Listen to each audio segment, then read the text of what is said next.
मैं ब्रीफ कर देता हूँ थोड़ा सा कि आज बैरिस्टर साहब यहाँ आए हैं, हमारे राष्ट्रीय अध्यक्ष हैं। तो टपूगड़ा से मेवात का ये जो दौरे का सिलसिला है ये चालू होगा। टपूगड़ा क्योंकि इमरान साहब का घर है, यहाँ हम लोगों ने इमरान साहब का जो कार्यालय है इसका उद्घाटन है आज यहाँ पर। यहाँ छोटा ये जनसंपर्क भी है।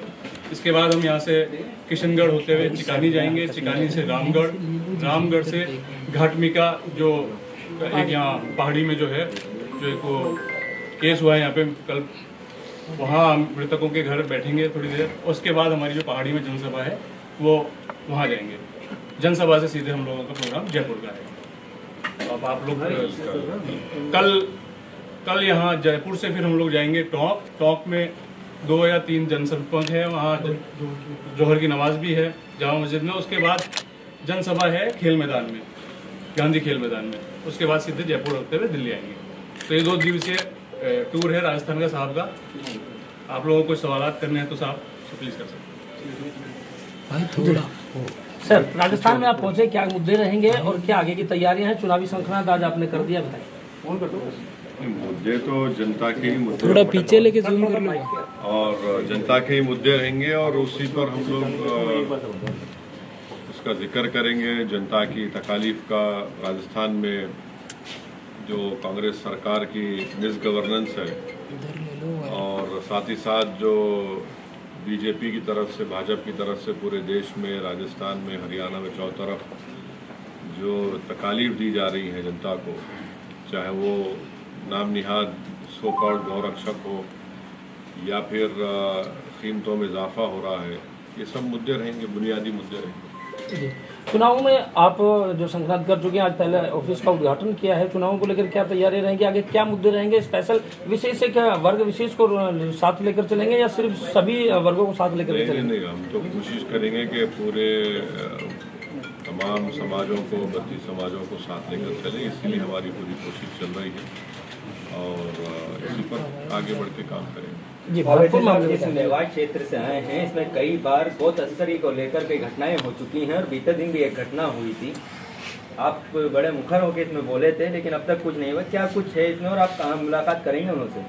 अभी जैसा कि हमारे जमील साहब ने, जो हमारे प्रेसिडेंट है, उन्होंने आपको बताया कि आज हमारा प्रोग्राम है, वहाँ पर जाकर उस परिवार से मुलाकात करना, उनसे इज़हार ताज़ियत करना, उनको पुरसा देना, उनको दिलासा दिलाना।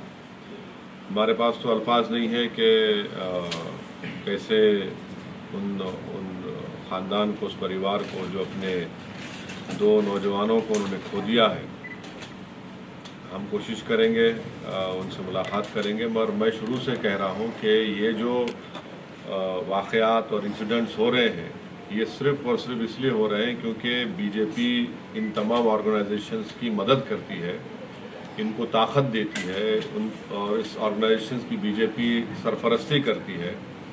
इसीलिए पुलिस और प्रशासन जो है फ़ौरन उन पर एक्शन नहीं लेती है। और अफसोस की ये बात है कि राजस्थान में अगर राजस्थान की सरकार, जिस वक्त ये कंप्लेन की गई जुनैद और नासिर के बारे में, फ़ौरन हरकत में आ जाती तो शायद ये लोग राजस्थान के बॉर्डर को छोड़ भी नहीं सकते थे। मानेसर से 150 किलोमीटर का सफ़र तय करके आना और यहाँ पर इन दोनों बच्चों को किडनैप करना, फिर उनको बेतहाशा उनको मारना और फिर उनकी जली हुई लाश और जली हुई गाड़ी मिलना, ये दर्दनाक वाक़या है।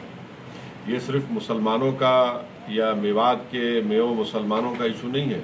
ये एक तमाम जो लोग रूल ऑफ लॉ पर भरोसा रखते हैं, संविधान पर भरोसा रखते हैं, उनको सोचना चाहिए। और अगर बीजेपी इसी तरह से, हरियाणा की सरकार इनकी मदद करती रहेगी, इनकी सरपरस्ती करती रहेगी, तो ये तो ठीक नहीं है। चंद दिन पहले वो जो शख्स का नाम FIR में आया है, वो कासिम पर गोली चलाता है, यूट्यूब पर उसका वीडियो है, गोली चला रहा है और कासिम जख्मी होता है, 12th स्टैंडर्ड का बच्चा है। FIR में नाम आता, उसको गिरफ्तार नहीं करते और वो वीडियो पे वीडियो जारी कर रहा है।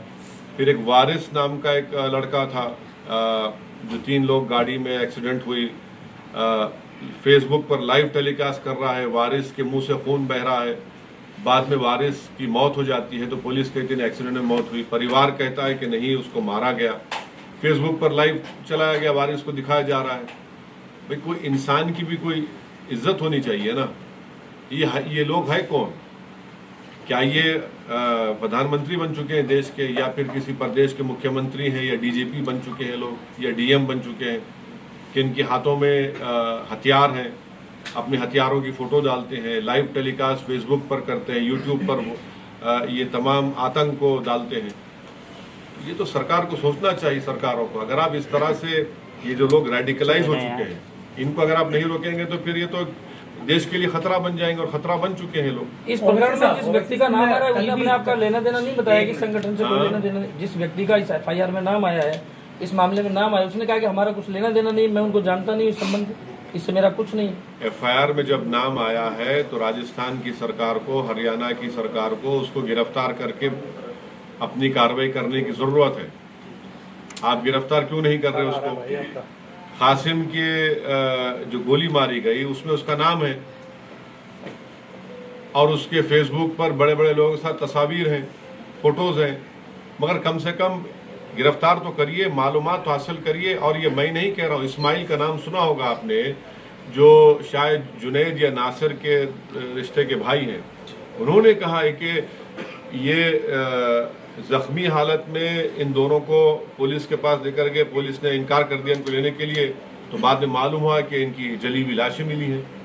ये नासिर का कहना है, मेरा नहीं है, नासिर ने कहा आपको, मीडिया को। जी ओवैसी साहब, मैं उसी बात को आपसे सुनना चाह रहा था। आपने कल भी ये कहा कि गवर्नमेंट ऑफ राजस्थान ने देरी की, लेकिन अगर पूरी घटना की तफसील को अगर आप देखें तो हरियाणा थाने में ये तमाम लोग पहुंचते हैं घायलों को लेकर, हरियाणा की पुलिस कोई कार्रवाई नहीं करती। दूसरी तरफ परिवार वालों ने एफआईआर लगभग 16 घंटे बाद कराई, और तब तक हरियाणा पुलिस इत्तला कर चुकी थी राजस्थान पुलिस को कि 2 लोग हैं आपके और इस तरीके से घायल हैं। तो ऐसे में राजस्थान सरकार अगर मुआवजा दे रही है तो आपको लगता है कहीं ना कहीं राजस्थान सरकार की गलती आपको लगी, या केवल हरियाणा पुलिस अगर तत्परता से कार्रवाई करती? मैं अपनी बात नहीं कर रहा हूँ। उस पीड़ित परिवार के एक शख्स इस्माइल का वीडियो है जिसमें उन्होंने जाकर राजस्थान के मुकामी पुलिस में कंप्लेन दर्ज करवाई और उनको बताया कि देखिए मिसिंग है और फुला ढाबे से इनको किडनैप किया गया है। अगर उस वक्त वो प्रशासन हरकत में आ जाता, राजस्थान की सरकार, तो शायद वो बॉर्डर भी ना छोड़ पाते राजस्थान का, और उनको उसी वक्त रोक लिया जाता, उन बच्चों की जान को बचाया जा सकता था। ये आप तो बात की बात कर रहे हैं, या बात की बात कर रहे हैं। अगर उनको वहीं पर उनकी कंप्लेन पर सीरियसली उसको गौर किया जाता, उस पर एक्शन लिया जाता, तो आप बॉर्डर को बंद कर सकते थे, 10 चीजें कर सकते थे, आप उनका लोकेशन मालूम कर सकते थे। मगर आपने देरी कर दी, आपने कहा कि छोड़ो ये होता रहता है। नतीजा देख रहे हैं कि आज वो नौजवान बच्चे अपनी जान खो दिए। माहौल इतना तनाव में, ऐसा लगता नहीं आपको अगर आप खामा और पहाड़ी इलाके में जाएंगे तो माहौल बिगड़ सकता है, खासतौर पर लॉ एंड ऑर्डर के लिहाज से? देखिए, मेरा प्रोग्राम पहले से बना हुआ था, आप जानते हैं, ये मेरा प्रोग्राम पहले से बना हुआ था और मेरा प्रोग्राम जारी रहेगा। जब मुकामी मंत्री जा सकते हैं तो मैं क्यों नहीं जा सकता हूं? और आपको क्यों ऐसा खुदा ना खास्ता लग रहा है कि मेरे जाने से कुछ होगा? ओवैसी साहब, ये पूरा मामला गौ तस्कर वर्सेज गौरक्षक है क्या? देखिए, एक बात सुनिए, ना आपको, ना मुझे, ना इन तमाम लोगों को कानून को अपने हाथ में लेने की इजाजत है।